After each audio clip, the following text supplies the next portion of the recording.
Hey everyone, so today I'm going to teach you how to breed betta fish successfully. So first of all, what I'm going to show you in this video is the tank setup to start off with. So here's a picture of my tank. I know it's not the greatest looking one, and hopefully you'll have a better looking one than mine, but it definitely did the job. So what you'll need a sponge filter in the tank, and during the reproduction, you do not turn it on, but when the fry start swimming, you can then set it to slow bubble. You'll need a heater that heats the water between the temperatures of 80 and 82 degrees Fahrenheit, a thermometer to make sure the temperature is where it's supposed to be, and an Indian almond leaf or a styrofoam cup or whatever you have to create a place for the male betta fish to blow his bubble nest under.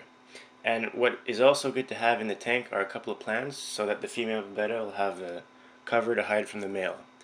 And as you see, I have saran wrap on top of my tank. That's because I don't have a cover, and it also um, allows me to keep all the moisture in the tank and to make sure that the temperature fluctuations between the outer area and the tank aren't too big so that the fry won't get sick or to cause the water temperatures to change too drastically.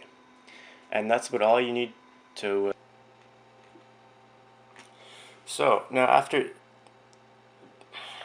to start the video, I'll tell you the steps I did prior to actually introducing the male and the female in the tank together.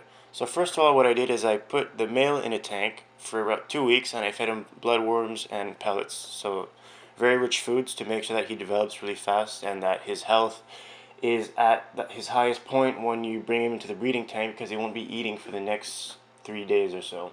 And I did the same thing for the female to make sure that she fills herself up with eggs. So what you have to do after that is you put the male in the breeding tank for about 1 day before you introduce the female. This will allow the male to blow his bubble nest and to be familiar with the surroundings. Afterwards, you will want to introduce the female in a glass container so that the male can see the female but can't touch her. You leave her in there for about 1 day or until she has vertical stripes on her body, like you can see in the video right now. As soon as she does, it's now safe to release the female into the aquarium very gently so you don't disturb the bubble nest under the Indian almond leaf. And when she was in the glass container, you can see the male flare at her, so that's a good sign. It means that he notices the female, and that the male is interested in her. So everything up till now seems to be going fine. So now basically what you're going to have to do and what you're going to see is a lot of aggression from the male towards the female. There might be torn fins. I did not witness any, so I guess I was lucky in that case. And yeah, so basically for the next couple of hours, maybe day to the maximum, the male will be chasing the female away from the bubble nest. However, as soon as the female is ready to breed, she will come towards the bubble nest in a submissive position, the head lowered towards the bottoms and the fin clamped. So here we can see that the male is flaring at the female and is trying to attack her, so now she sort of understands the danger and she starts to run. So this went on in my case for I think a day.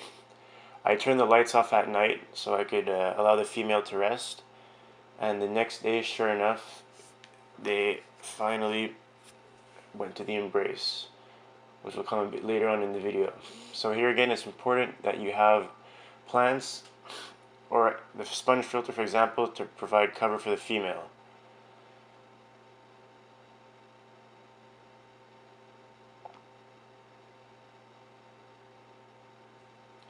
And that little set of rocks there that I put was very unnecessary. It's just that I wanted the plants to stay at the bottom of the tank, but you could easily just wrap the roots with something heavy so that they stay sunken underwater. So here the male and the female are still at it. They haven't went to the submissive stance. And sorry about the focus with my camera. I was filming with a DSLR, so it's a bit hard to manually focus on the fish that moves so much and so fast. So here we can see that the vertical stripes are showing up again. So that means that the embrace shouldn't be happening within the next couple of hours. So here you see the male's fins. He's flaring back at the female. and he's protecting the bubble nest. So what he's doing right now is he's chasing her away because he's telling her that he's not ready and she's not either ready. So he's chasing her away so that she doesn't destroy, damage the bubble nest or anything else. So here he's continuing the bubble nest. He's breathing air and exhaling it under the almond leaf. So now finally the embrace. I managed to only capture their last embrace. So when the fish reproduce, they do many embraces like this, and the first time you get a ton of eggs, and as the times go you get less and less eggs. So those white things that were falling were the eggs. Unfortunately, their last embrace, during their last embrace, the male was not able to fertilize the eggs, so he did not bring them back up to the bubble nest, and I'm pretty sure the female ate them. So like you can see that the female is in sort of looks dead. That's completely normal. This allows the male to have time to bring the eggs up to the nest. Obviously my male did not bring the eggs up to the nest, and the female seems to be either eating them or doing that herself, but I don't think she ended up bringing them up to the nest, probably because they were not fertilized. So like you can see throughout the video, the scales or the body color of the female betta changed a lot, and that depends on her moods, so I found that pretty interesting.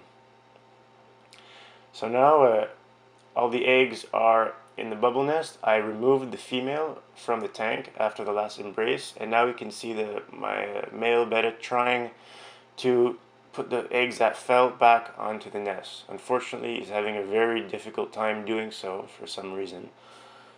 So yep, he will have to do this for the next day or 2 days until the fry actually hatch.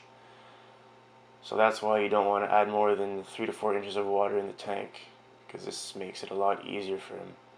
So he'll be doing this day and night. At night you're not supposed to turn the lights off because he will not be able to see when the eggs fall. So he's still doing that, staying under the nest, making sure everything's okay, catching all the eggs that are falling. And then now we finally make it to the fry. So when the fry first hatch, they'll look like small strands of string hanging from under the bubbles, and occasionally they'll fall down and swim back up. If they fall down and can't swim back up, the male will pick them up and he will bring them back to the nest. So there we see the fry. There's about, I'd say, 100 or so fry under that nest. That's why it's important that you have lots of food, for example microworms or banana worms or Walter worms or any sort of worms, or even a brine shrimp, baby brine shrimp, which is a bit more complicated because it requires equipment to actually breed them, and it's been known that you can have a swim bladder disorder by feeding too much of that baby brine shrimp, so it's more recommended to use microworms. So now we just see the male waiting under the almond leaf just to make sure that everything's okay. And finally, after about another day or so under the leaf as the fried hatch, they are finally free swimming, which means that they completely used up their yolk sac. So now is when you have to feed them for the first time. You don't want to feed them too much because a lot of food will go to waste because their appetite isn't very big at this moment in time. And this is also when you'd want to remove the male from the tank, because now the only thing that he can actually do is eat the fry. He can't really help them in any other way. And here are more pictures of the fry, and that's a video that I filmed of all the fry sleeping under the almond leaf at night. Okay, so here are some last tips to breeding the betta fish successfully. First of all, what you'll want to do is for the first 2 weeks you'd want to clean the water as less as possible, because the more you play around with the water, the more you will endanger the fry. So if you really don't want to clean your tank at all, try and feed the fish the strict minimum. Do not overfeed them or the food will decompose and it will dirty your water uselessly. Also, what you'd want to do is now after you remove the male, so after the fry or free swimming, you'd want to turn the lights off at night and turn them back on during the day, just like any normal fish tank. And after the 2 weeks, you do want to clean the tank oftenly enough. If you can, siphon out the dead or unneeded microworms with sponge filter air tube for the first couple of weeks because the fry are really small. It's best. You'll also probably suck up fry by accident, so you'd have to find a way to take them out of your bucket and put them back in the tank. And besides that, everything else should be pretty simple, straightforward.